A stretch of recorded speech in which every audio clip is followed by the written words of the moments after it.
Milyen fejlesztések voltak az elmúlt időszakban Zalaszentgróton?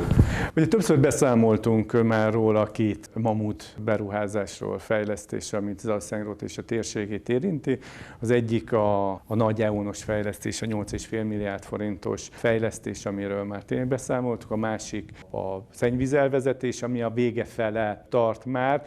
Itt is el kell mondani azt a lakosságnak, hogy ezt a projektet mi nyertük meg, de nem mi koordináljuk. Ugye ez egy 6,5 milliárdos projekt, ennek a koordinálását kivették a kezünkből, tehát folyamatosan próbáljuk felügyelni, de sokszor a döntések nem a mi kezünkben vannak. Én köszönöm a városlakóknak a türelmét, és még kell egy kis türelem, itt látható, hogy Koppány városrész esetében az egész fel van túrva, most lesz majd helyreállítva. Itt az Alkotmány utca, október 23-a utca, és ugye itt a szorványbekötések esetében azért az útfelbontásokkal kapcsolatban azért voltak problémák, ezt láthattuk, ezt folyamatosan jeleztük a kivitelező fele, folyamatos csúszásban voltak, hiszen itt is alvállalkozó hiányában vannak, ami az ő részükről nem mentség minket, nem érdekel minket, egyetlen egy érdekel a Zalaszentgrót város lakosságának, az ellátásának a biztonsága.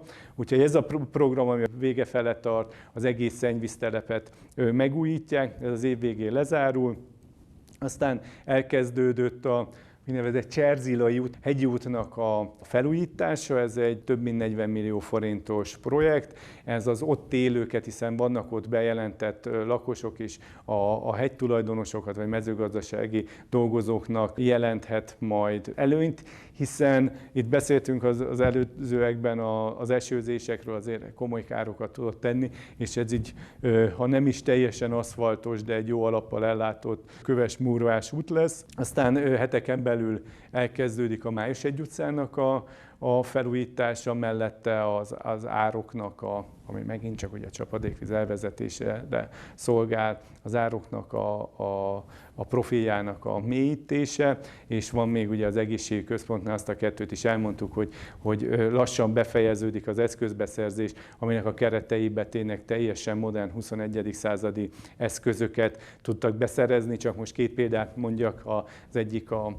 röntgenberendezés, a másik meg különböző diagnosztikai eszközök, akár a dermatológiában, a bőrgyógyászatban, vagy pedig a radiológiával, vagy ultrahanggal kapcsolatos. Ezeken kívül ugye a napelemrendszer és az épületnek, a viszonylag új épületnek, de a további kisebb átépítése és kisebb javítása, amit megoldunk. Mellette pedig ilyen karbantartás szinten, de az is elég költséges a művelődési központnak a tetőjének a visszigetelése, mert most lehetett látni ebbe az extrém esőzésekben, azért több helyen beázott. Úgyhogy folytatódik a munka, fásítás lesz, játszótereket újítottunk fel. Most Aranyodon a buszmegállót elbontották, remélem, hogy mi hamarabb az új érkezik majd oda.